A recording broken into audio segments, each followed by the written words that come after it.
All right, so this week we are in Daniel chapter 6. So remember the structure of Daniel, right? It kind of goes like this and then like this, with chapter 1 up here, and then chapter 2 was what? What did we learn about chapter 2? Chapter 2 was dreams. And the dream of the statue, right? So we got a big statue. Okay, chapter 3. What was chapter 3? No, he's just like, like big cool statue name. Okay. All right. Chapter 3 was yeah. Chapter 3 was Daniel's friend Shadrach, Meshach, and Abednego in the fiery furnace. No, I mean. All right. Chapter 4. Siege. No. Thanks for playing. The tree dream and the boanthropy. Yes, the giant tree, right? And the cowman. Our favorite superhero. That's right, favorite superhero, cowman. We'll give him a cape too. It's the show that sunk the DC That streaming looks service. like a devil. Well, he doesn't have a pitchfork.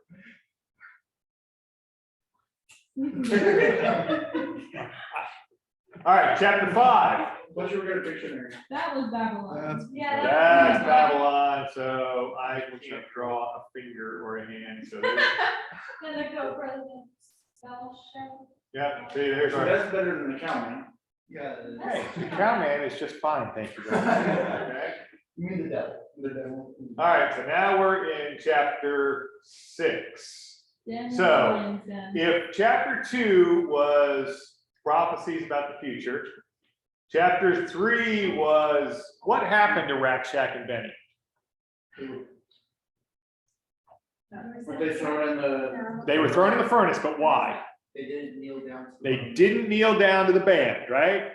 And Nebuchadnezzar's ragtime jazz band would play, and everybody was supposed to fall down, and they didn't do it. So Nebuchadnezzar threw them in here. So if you said this is parallel, right? Because you've got chapter 4, this was about pride, okay? But it was pride that a Gentile king had that God punishes. But in chapter 4, God actually lets Nebuchadnezzar restore the kingdom, or gives the kingdom back to Nebuchadnezzar. Chapter 5, you had the handwriting on the wall. Well, that was about a Gentile king who had pride issues. And what happened to him? They overthrow Babylon. Who overthrows Babylon? Medes and the Persians. The Medes and the Persians, which is which part of our happy statue? Chest and arms. Yep, chest and arms. So this is now the Medes and the Persians. So if you had to guess, what do you think chapter 6 might be about? Persecution. Yeah, very good. Persecution and standing up. And you think it's going to have a good ending or a bad ending? Good. You think it's bad? Let's have a show of hands. Let's take a vote. Who says bad? Dash and Rachel. Any bad? Anybody bad online? No? Who says good? 1, 2, 3, 4, 5. And you guys online totally lame because you haven't taken a stand. All right, and here comes Lolo. All right, chapter 6 is the story of Daniel in the lion's den. Okay, so this is. Waiting for this one. Aren't you though? Oh. Yeah. What the heck? What Monster. is that? Oh no. That was Monster. What is that? That's a What's he lion. doing? Oh, he's stuck. Part of the problem. How is he stuck? See, there's your lion. Oh, wow. The ears made it a lot. The ears made it a lot better. Yeah, sometimes it's the little details that really, make it go. Okay, so we're going to read about Daniel in the lion's den tonight. And we're going to see that, hey, just like in chapter 3, it's a story about persecution, right? It's a story about standing up for what you believe in. And it's going to have a lot of parallels And so far, it is 2 bad outcomes to like 6 good outcomes. So we'll see. You guys know the story, don't you, of Daniel and Lion's Den? And you still said a bad outcome. That's it? All right, that's fine. All right, let's see what happens. So this is also the last of the chapters that are historical in nature, right? This is so far we've been seeing different events or incidents from Daniel's life. We will see when we get to chapter 7 that it's going to parallel chapter 2 in terms of prophecy, but we're now kind of going out of order, and we're going to see the back half of the book, chapter 7 through 12, is really all about prophecy and about history before it happens. So we'll talk a little bit about what prophecy is, what makes something a prophecy, and how you should look at that as you're studying your Bible. And then we'll talk about chapter 7 and beyond. So let's turn to chapter 6. And let's read verses 1 through 9. So somebody read 1 through 5 for me, and somebody's going to read 6 through 9. Who's got 1 through 5? Dash, go ahead. It pleased Darius to appoint 120 satraps to rule throughout the kingdom, with 3 administrators over them, one of whom was Daniel. The satraps were made accountable to them so that the king might not suffer loss. Now Daniel so distinguished himself among the administrators and satraps by his exceptional qualities that the king planned to set him over the whole kingdom.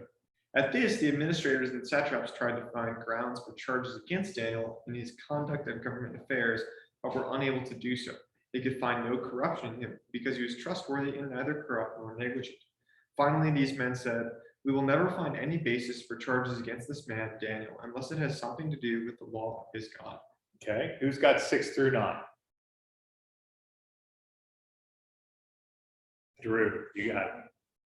Then the commissioners and satraps came by agreement to the king and spoke to him as follows.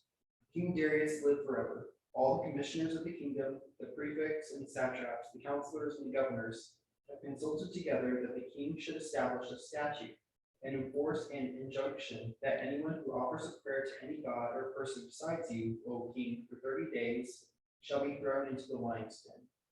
Now, O king, establish the injunction and sign the document so that it will not be changed, according to the law of the Medes and Persians, which may not be revoked. Thereupon King Darius signed the document, that is the injunction. Okay, so remember what happened at the end of last chapter, right? Babylon falls, the Medes and the Persians takes over, and it says Darius or Darius gets the kingdom, becomes the ruler. Now, there's a problem here in Daniel, right? The problem is that we don't really know who Darius is. It says Cyrus is the king of Medo-Persia, but he's kind of the head of the empire. So Darius could be a local guy that has been appointed over this. Darius could be a title like Pharaoh or Caesar.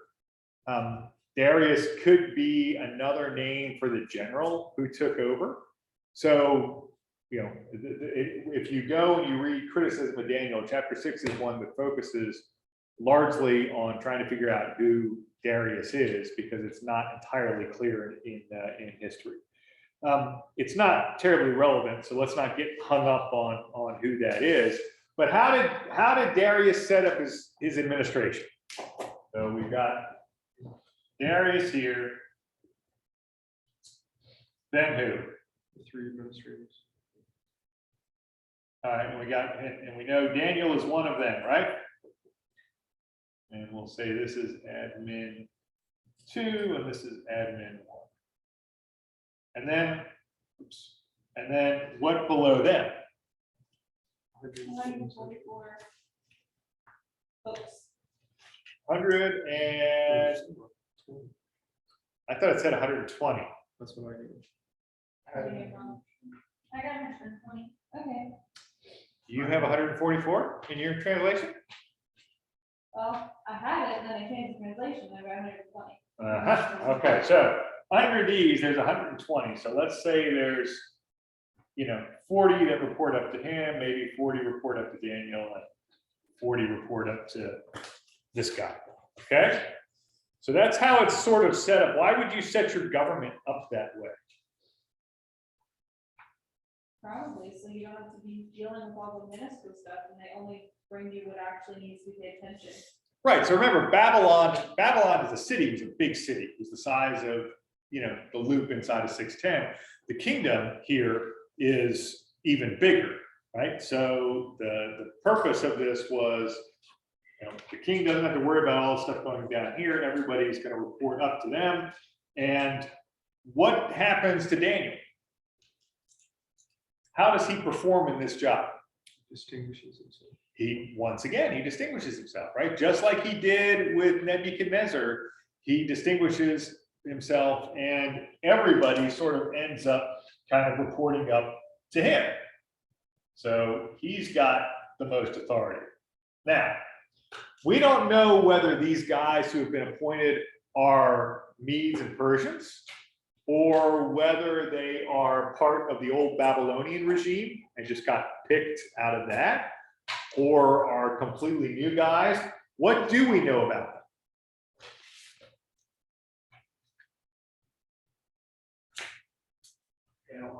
They don't like Daniel, right? They really don't like him. Now, how old is Daniel at this point? He is old. He is even older than I am, so he's at least 35, 36, something like that. No? All right, he's probably closer to about 80, okay? So we know that he was taken as a teenager in 605. We know that the kingdom fell in 539. So let's see, that's 61, 60. So that's about 65 years or so, 66 years. And if he was 15 at the time, he's at least 81. At least 81. Maybe he's 82, 84, or something like that. He could be as late as maybe mid-80s. Why don't they like him? He's too good at his job. He's too good at his job. What does it say? How does it describe He's Daniel? better than them. Say what again, Lolo?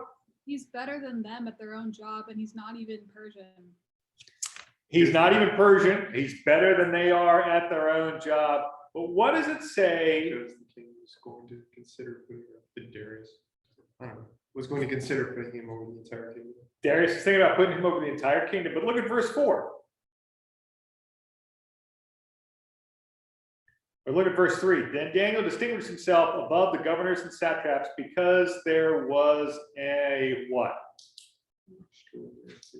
Extraordinary spirit, an excellent spirit, some kind of, he had a good attitude, okay? Right? So when somebody asked Daniel to do something, he said, yeah, I'll do it. When somebody said, hey, Daniel, did this happen? Did that happen? He was honest about it. If he made a mistake, he owned up to making a mistake and he admitted it. If he had to discipline somebody or report that somebody else had made a mistake or somebody else had stolen something, he did it. He was honest. People thought of him as a man with integrity. And look, at the end of the day, typically in a lot of these governments, these people would try and enrich themselves. They would steal from the king. They'd collect taxes and say, well, I collected 50, but they really collected 60. Right? And they pocketed the other 10. Daniel didn't do that. He didn't allow them to do that. So think about when you guys are working or, you're in front of your professors. This is the kind of spirit that you want to have. There's a lot of things that you can do with that. And there's a lot of things that you can lose. You can lose your job and, go find another job. What you can't get back is your integrity. Right?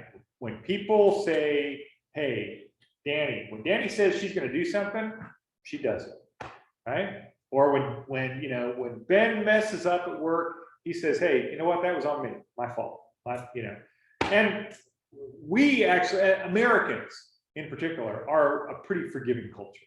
Right? We are much more likely to forgive somebody who says, man, that was my fault. I totally blew it. I'm really sorry. Than we are to look at somebody who says, well, I didn't do that. That wasn't me. That was Joey. Joey did that. Right? or make some excuse. Well, it wasn't my fault. You know, it rained and yeah, maybe I should have, you know, put something inside, but it wasn't supposed to rain. So it's really the weatherman's fault.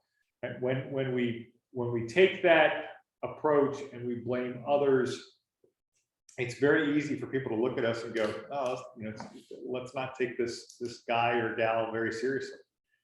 So as you're going through school, as you're going through life, when you're dealing with friends, when you're dealing in relationships, the best policy is honesty. I knew somebody one time who he used to tell so many lies to get out of the immediate trouble he was in that he would forget what he told. And eventually it became really difficult for him to keep track of, well, yeah, and he'd be like, well, you said this. No, I meant that. Well, no, you said you didn't do that. And it was just, and eventually it would all come crashing down because people would figure out, oh, well, he's been lying. And then, of course, it became a deal where you said, well, if he lies that much, how could we ever trust him, right? What do we ever believe that this guy tells us? So it's best not to ever start down that path, right?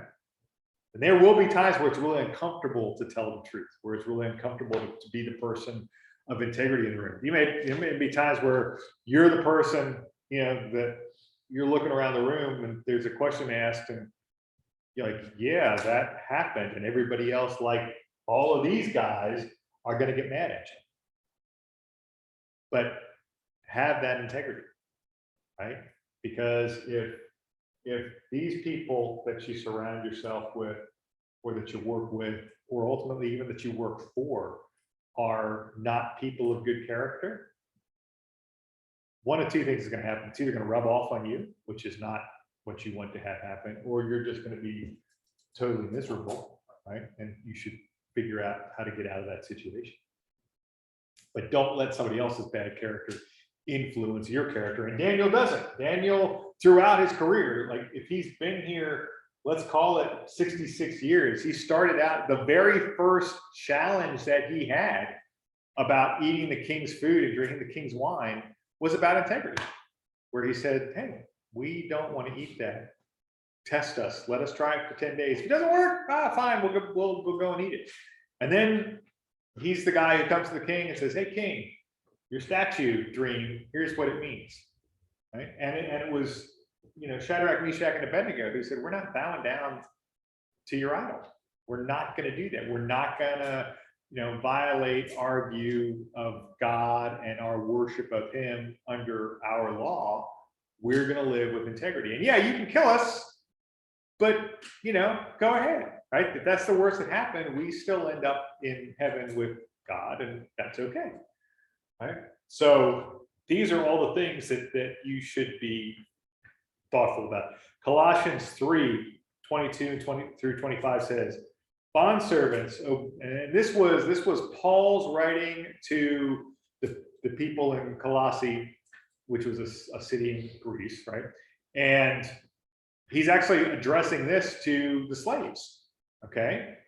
Bondservants, obey in all things your masters according to the flesh, not with eye service as men pleasers, but in sincerity of heart, fearing God.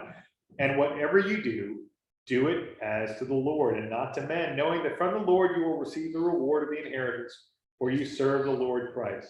But he who does wrong will be repaid for what he has done, and there is no partiality. In other words, you know, when you're doing something, you tell somebody, hey, I'll do this, do it, you know, do your opening and close at Chick-fil-A as though you were working for Jesus.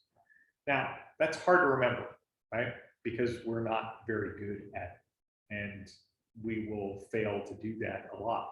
But if we can keep that mindset that, hey, we're not really here to please the boss, but you know what? If we do this as though Christ was the boss is probably going to be pretty happy with us. Unless he's a really bad boss, right? If he's a really bad boss, then he might not be happy, but then he probably should be working for that boss anyway. So anyway, all right. So nothing can be found against him. No fault is in him. Does that mean that they're saying Daniel is sinless? So he says no.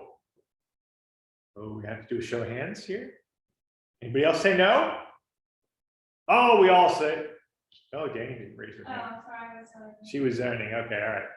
Yeah, so they're not saying that, hey, Daniel is this, perfect sinless guy, but they are saying that with respect to the administration of the kingdom, he follows the rules, he does things the right way, he turns his paperwork in on time, whatever it is he's responsible for, he's an honest guy, and he's doing it as though he's doing it for God. All right, so what's gonna happen to Daniel? What do these guys do? Naturally, they attract some schemers, so naturally they try to kill him. Yeah, so they're gonna try and set him up. Now, they're probably jealous of it because he's found favor and maybe he's gonna be their boss and he's gonna be over all of them. So he wants an old boss. What? He wants an old boss. Who wants an old boss? Everyone's about to hold you to a standard. Yeah, exactly. That's old. That's old, okay, all right, that's okay, that's fine. There will be a test on this later, just so you know, by the old teacher. What? But you're right. You're right. I mean, who wants a guy, because they probably do want to try and get ahead and figure out how they're going to get ahead themselves. And so who wants somebody who follows the rules looking over their shoulder? So not only are they jealous of where he is and they want to be in his position, they're trying to figure out how to get ahead themselves. And by the way, he's not even Mede or Persian. He's some old Jewish guy, right? So he's supposed to be a slave, not running the kingdom. This is third empire. He's been a part of. Yeah, right, because he came from Jerusalem before it fell. He was probably a noble, birth guy there. He's been part of Babylon, and under two kings, at least Nebuchadnezzar, but then he's brought in at the end of Belshazzar's reign, and now he's here in the Medes and the Persians. So what are they going to use against him? His religion. His religion, his faith, just like the guys back here, right? So you see the parallel, right? These guys, when they came to the king and said, hey, we think that every time the music plays, people should bow down and worship nobody but you. Nebuchadnezzar said, man, that's a great idea. Let's do that. Right? Well, here they're going to come and say, hey, why don't we try this, king? Let's make a rule that for 30 days, nobody can pray to anybody else except you. And the king says, sounds good. That sounds like a perfectly reasonable rule. I like that. I like people praying to me. Why don't somebody write that down? And so they come back and they're gonna have him make that decree. Now, what's important about the decree? The law cannot be changed. So under Babylon, Nebuchadnezzar had absolute authority. Right? Their system was, hey, I'm gonna make a rule that you can't sit on the couch, so get off the couch. Right? And 2 seconds later, you could say, no, I've changed my mind. You guys can sit on the couch, it's fine. And Nebuchadnezzar could do that. In Medo-Persia, when the king wrote down a law, that was it. You couldn't change the law, right? There was a process that you had to go through to fix that. Okay. So he's gonna sign it immediately, and the whole scheme of the whole reason this is gonna work to throw Daniel in the lion's den is because the law can't be changed. So you think it was common to throw people to lions? No. It's not a super efficient method of executing people. If they had lions there, don't you think they're using them for something? Yeah, to eat people. Yeah, exactly. So it was probably pretty common. I mean, So I think Lauren's right. I think it is actually more common than you would have thought, right? Because So inefficient. even in the times of Caesar, and the Christians would be thrown into the Colosseum in Rome and fed to I lions. was just gonna say that. Chop my head off. So, yeah, but that wasn't. chopping your head off was also inefficient because you had to use manpower. If you threw someone to the lions could just take care of it. But You that's- wouldn't have to worry about it after that. Well, it wasn't messy for anybody but the lions, and they were hungry, so. Lions don't care. Lions don't care, that's You right. can only see them after you chop the head off. I don't know. Juliet, But the whole purpose of, like, chopping a head off is pretty, it's pretty fast, right? The whole purpose of this was not to be you also fast. have to have employees, like an executioner for cutting a head off. You can just have lions that you don't have to pay. Right, that's right. That's actually true, yeah. Yeah, The lions aren't gonna work for minimum wage. it's like having cats, you know? I'll throw you to the cats. 15 people an hour. Yeah, unfortunately, a lot of cats are too lazy to eat anybody. So it's probably a deep pit. They probably get thrown in, you know, from the top, and then there's a, I don't know, the whole thing, the thing just Popped. popped. That's great. Does it still open? Figure out, it's Okay. probably the, yeah. Probably. So anyway, they probably throw you in from the top of the pit and then they cover it with a rock so you can't climb it, okay? So, and remember that Samson and David had slain lions. So lions actually were common in this part of the world at this time. You could go out and find wild lions roaming around, right? We think of lions today and we just think of, you know, sub-Saharan Africa, right? But back then, there were lions and there were bears running around Israel and apparently Iraq too. So not a problem to throw people blind. All right, what? Lions and tigers and bears. Oh my. All right, let's read verses 10 through 17. So Danny, why don't you read 10? I knew you were disappointed last time. Why don't you read 10 through 13?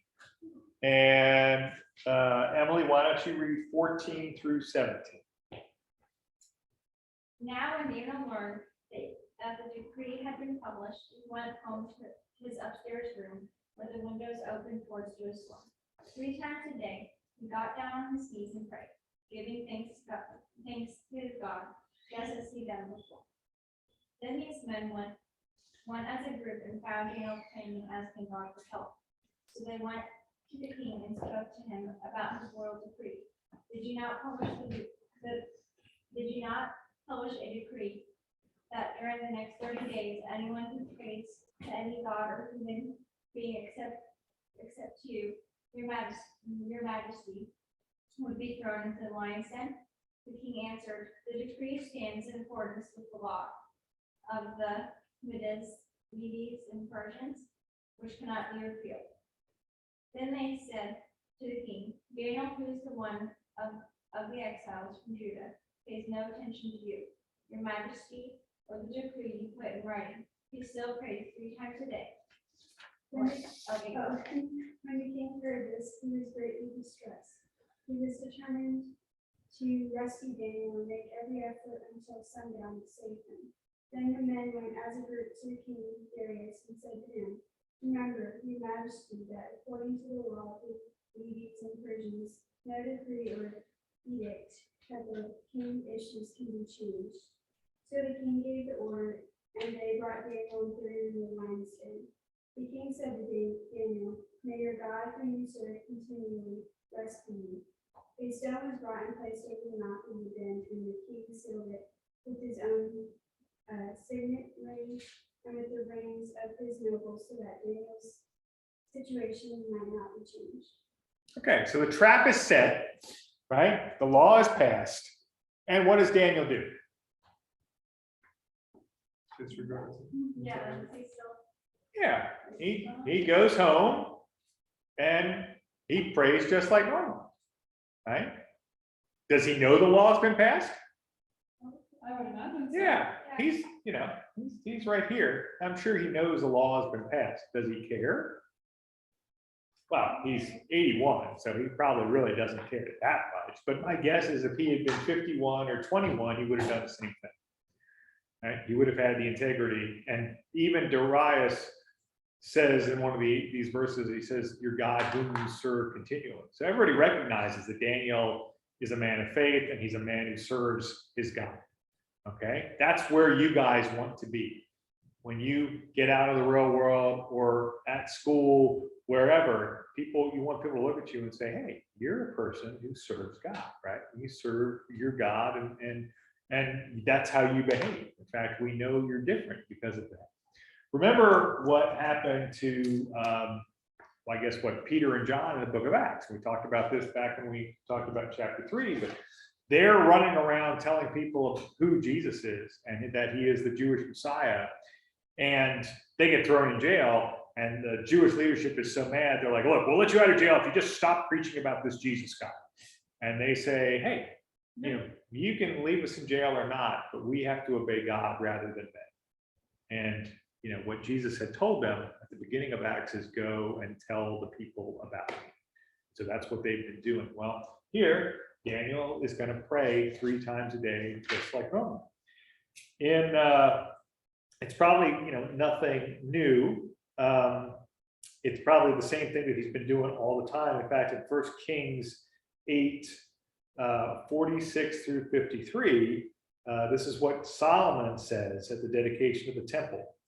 He says, when they sin against you, for there is no one who does not sin, and you become angry with them and deliver them to the enemy, and they take them captive to the land of the enemy, far or near, yet when they come to themselves in the land where they were carried captive and repent and make supplication to you, in other words, you, God, in the land of those who took them captive, saying, we have sinned and done wrong, we have committed wickedness.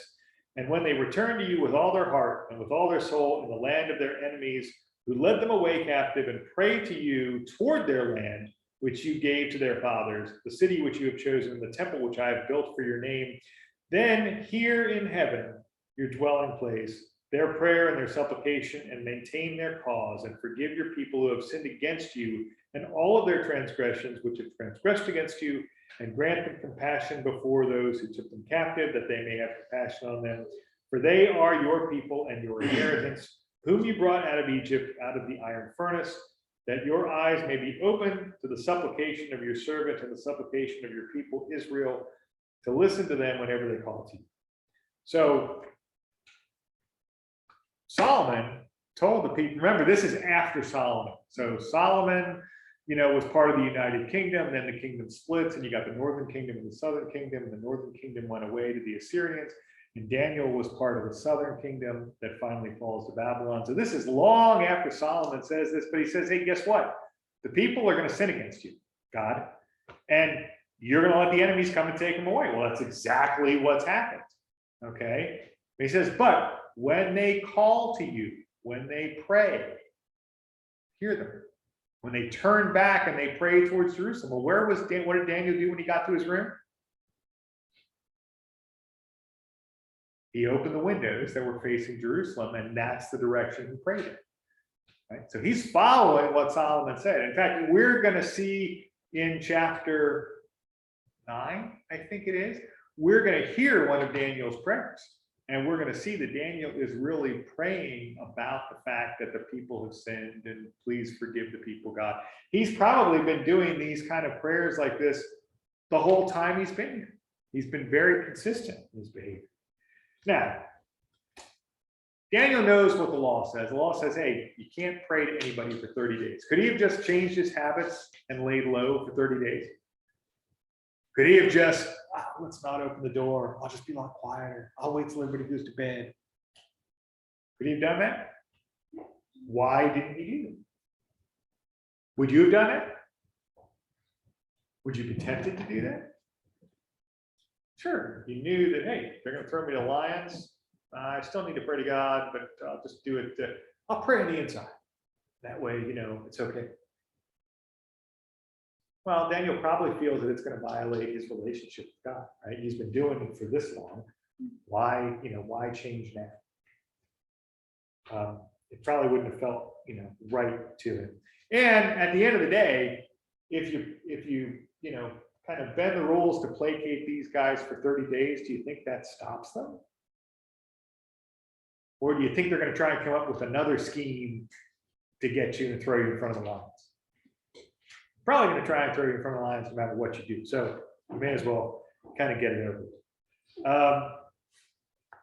How busy do you think Daniel's job is?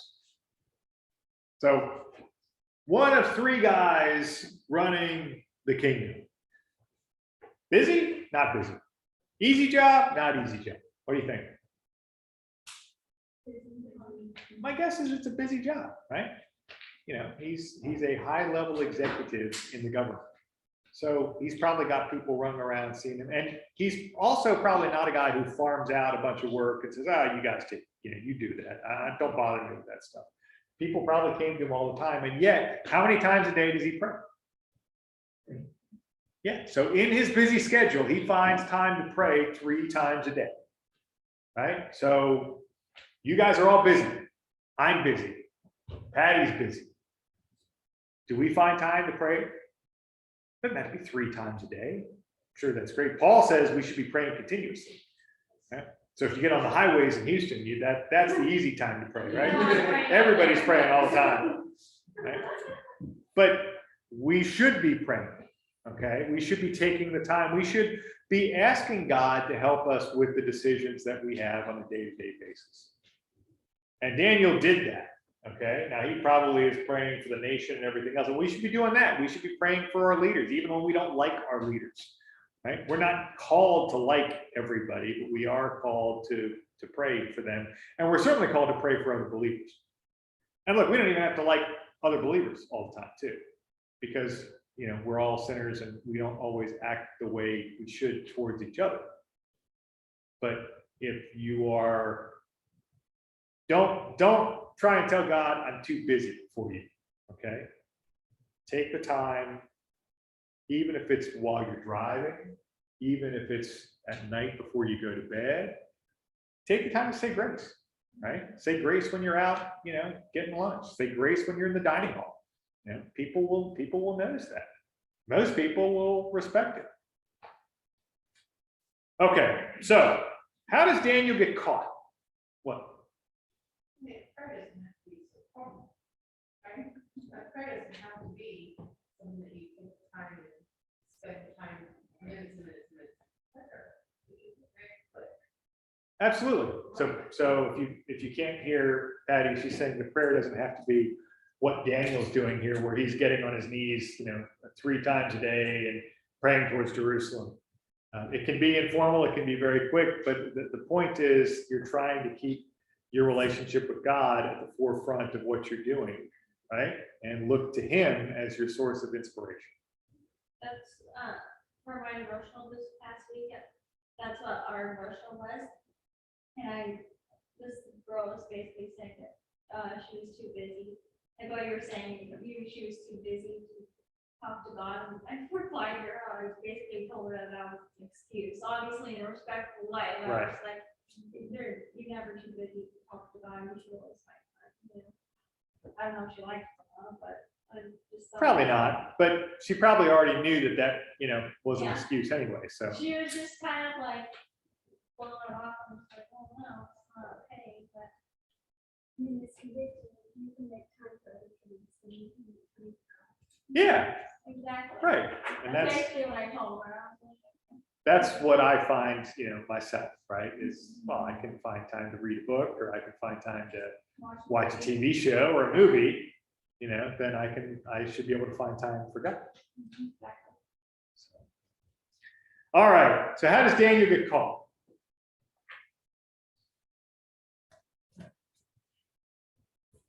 Well, we have to really subtle. So I don't But know. what happens? They just kind of outside his room. They go looking for him. They're like, okay, we got him now, right? We passed the law. He knows about the law. Let's go see, right? Sounds a lot like what we talked about the other week with the Pharisees dragging that woman, supposedly caught in adultery in front of Jesus, right? How'd they know she was going to be caught in adultery? Because they set her up, right? Just like these guys have set Daniel up. And so they find out what he's doing, and where do they run back to? The king. They go right, just like these guys did back here, right? The wise men did the same thing back here to Shadrach, Meshach, and Abednego. They ran back and they told Nebuchadnezzar, hey, when you play the band, those 3 guys are not bound. Well, they're going back, hey, king, did you sign that law? King says, what? Yes, of course I signed the law. I signed the law. And according to the law, it can't be changed. Well, guess what? That, and I like the way my translation says. My translation has them saying, let's see, where is it? Oh, here. sorry. My translation says, so they answered and said before the king, that Daniel, who is one of the captives of Judah. So by the way, it's that guy, that Jewish guy, he is not listening. He shows you no regard, O king, or for the law that you signed, but he still prays 3 times a day. So these guys have absolutely set him up. And how does the king respond?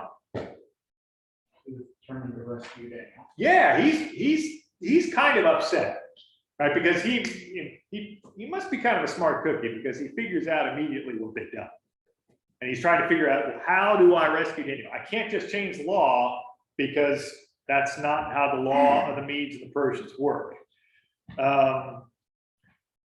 And he probably likes Daniel, right? I mean, he's given Daniel a lot of authority. You don't normally give somebody a lot of authority unless you at least respect them and trust them.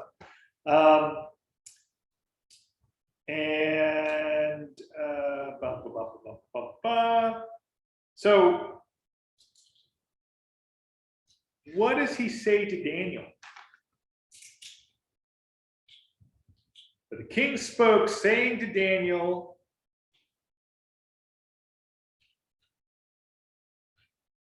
your God, whom you serve continually, he will deliver you. Maybe he believes that, maybe he doesn't. Maybe he's just saying that because he's saying, hey, God bless you, you know, good luck, buddy. Yeah, hope it works out, right?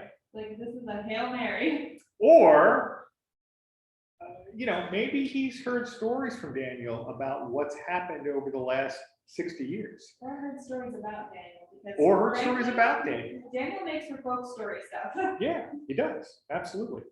Maybe he heard the story of what happened to Shadrach, Meshach, and Abednego. Who knows? Maybe he believes what he's saying, maybe not. We can't tell from the text. All right, let's look at verses 18 to 23.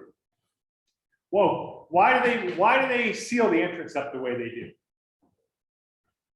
So nobody can go sneaking in and get him out. So nobody can go sneaking in and get him out. Not even the king, right? Because the king puts his ring on it, puts his signal on it, and the nobles do the same thing. So when they show up in the morning to open up the cave and figure out what happened overnight, they're going to be looking to make sure that those signets, you know, are unbroken. So Sounds like when you're on a field trip and the teachers put tape on front of your hotel door, so. What? Open and have you ever heard of that? Yeah. He said that for band trips. Yeah, they put all the teachers, if they're in school, they tape the hotel door, and if you open it, they can tell that the tape is ripped. What? I never heard of that. But did they actually do it?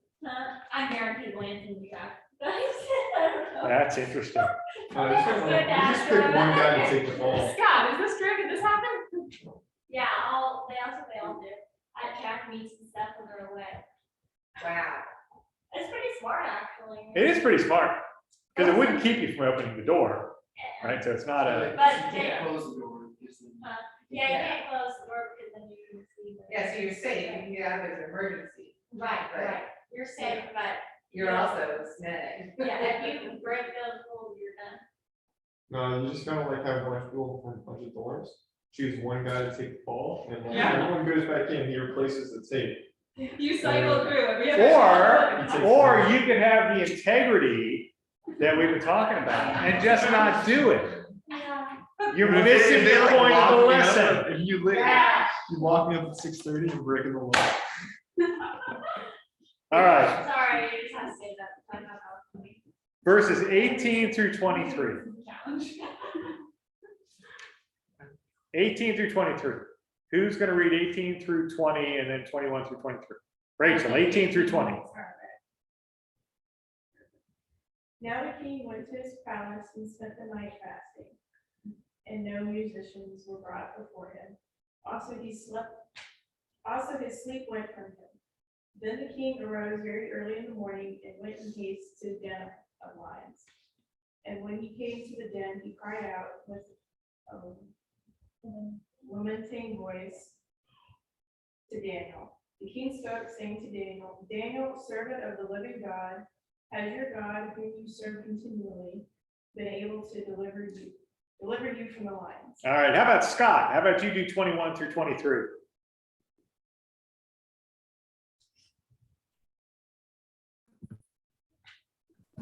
Then Daniel said to the king, O king, live forever. My God sent his angel and shut the lions' mouths, and they have not hurt me, because I was found blameless before him. And also before you, O king, I have done no wrong.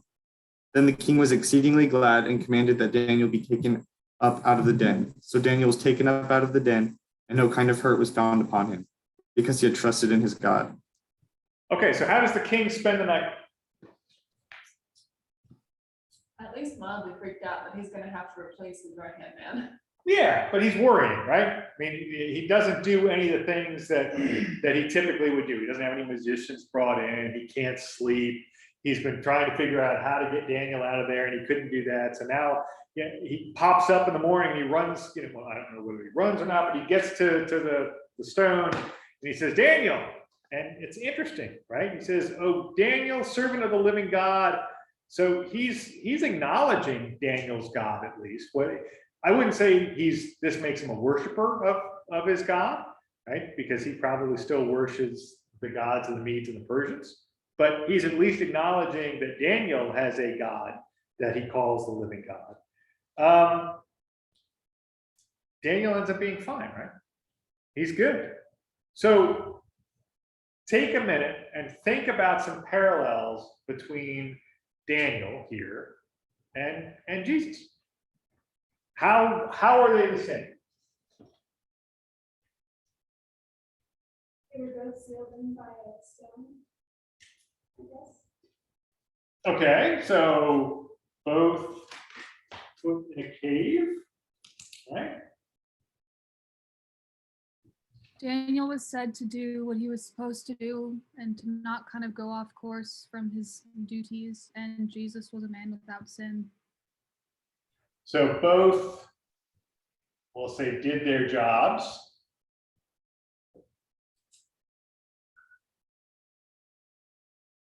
How about Daniel? Was he guilty of what they accused him of? Well, yes. But before God, is he guilty? Right. How about Christ? Guilty? Not guilty? No.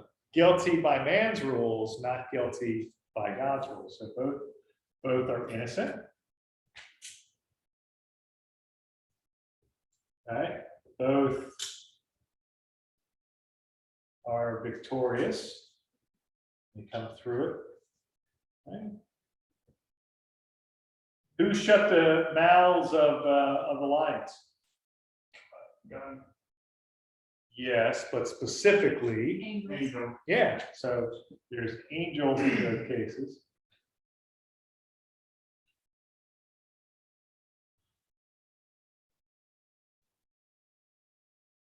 So kind of interesting that there are some parallels here. So are we going with this as a type of Christ or just interesting parallels? I think we're going to go with it as interesting parallels. I don't really think it's a type of Christ because I don't think there's enough there with. I mean, Daniel's not putting himself in a place where he's sacrificing himself for anybody else. He's just a really honest guy. So, all right. Why don't we read the last 4 verses and we'll make it through chapter 6 in one night. Sure. Nathan, you want to take care of that? 24 through 28. And the king commanded, and those men who had maliciously accused Daniel were brought and cast into the den of lions, they, their children, and their wives. And before they reached the bottom of the den, the lions overpowered them and broke all their bones in pieces. Then King Darius wrote to all the peoples, nations, and languages that dwell in all the earth, peace be multiplied to you. I make a decree that in all my royal dominion people are to tremble and fear before the God of Daniel, for he is the living God, enduring forever. His kingdom shall never be destroyed, and his dominion shall be to the end. He delivers and rescues. He works signs and wonders in heaven and on earth. He who has saved Daniel from the power of the lions. So this Daniel prospered during the reign of Darius and the reign of Cyrus the Persian. Okay, so normally in your Sunday school classes, you don't get to this part. right? Because it's hard to put the flannelgram with the guys falling, and the women and the children falling into the pit, and the lions jumping up and, yeah, the blood and stuff. So we end with Daniel coming out of the lion's den and everybody's happy, but the story has a little bit of a darker ending because it's not just the guys who perpetrated the fraud, it's their wives and their children too. It's kind of like with David and Goliath, you don't really talk about Goliath's head when you talk about. Right, exactly. Oh, yeah, he just got him with a stone and he fell over and that boy, yay, David, right? Except that- David made sure he finished the job. yeah, exactly. So, I have a question. yes, So that, the law still applies, right? Because it's a law for 30 days. So I assume Daniel will continue praying to God. I assume he does too. But if he's found innocent before God once, I think they're kind of gonna assume. Or assume they just don't actually. Yeah, I enforce think it. I think the king can probably, he's carried out the law and now Daniel's come through it and obviously he's come through it in a supernatural way. Because clearly the lions are still hungry, right? I mean, it's not like they threw these other people down there and they just kind of hung out and then got to come out and they got eaten. So my guess is that under that law, maybe it's like a double jeopardy thing where you can't get persecuted twice for the same thing. So it's interesting, right? Darius does the same thing that Nebuchadnezzar has done earlier in the book when he writes a decree to everybody. And he talks about God as being that there's a decree that, everybody in the kingdom has to tremble in fear before Daniel's God, that he is the living God. By the way, we've reverted back to calling Daniel, right? We're no longer calling him Belteshazzar. So I don't know whether if under the Medes and the Persians, Daniel now has his old name back, or whether this is just how Daniel wrote the book and just used his old name. But it is kind of interesting in this decree that he uses Daniel. And he talks about the kingdom being a kingdom that lives forever, and the kingdom shall endure to the end. And so again, I don't think that this means that we've got a case here where Darius is, now I think he believes in what Daniel's God can do. I don't think he knows Daniel's God from a salvational perspective. Okay, that makes sense. So, two last things. Who else is compared to a lion?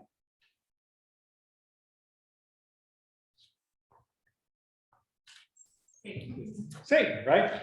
In 1 Peter 5:8, it says, "Be sober, be vigilant, because your adversary, the devil, walks about like a roaring lion, seeking whom he may devour." So maybe, we should look at this story also, not just something that literally happened, but something that we should be thinking about in terms of making sure that we pray to God and that God is the one who is going to protect us from Satan. Daniel's predicament also gets mentioned in Hebrews 11, which is called what? What is Hebrews 11 called? The Hall of... Your lips moved, but I heard the voice from over here. Okay, it's called the Hall of Faith. That's Hebrews 11, 33 and 34 says, "Who through faith subdued kingdoms, worked righteousness, obtained promises, stopped the mouths of lions, quenched the violence of fire, escaped the edge of the sword, out of weakness were made strong, became valiant in battle, and turned to flight the armies of the aliens." So, and it says that Daniel goes off and continues to serve Darius and Cyrus. And that's the end of chapter 6. So our important points coming out of this are Daniel's integrity and what we take away from that for ourselves. It's the faith that we need to have in God. It's the fact that God is faithful to us. It's very similar. Remember what Shadrach, Meshach, and Abednego said to Nebuchadnezzar? Nebuchadnezzar says, "Well, I'm going to throw you in there, and who can save you now?" And they say, "Well, our God can. But if he doesn't, we're not going to stop worshiping him." Right?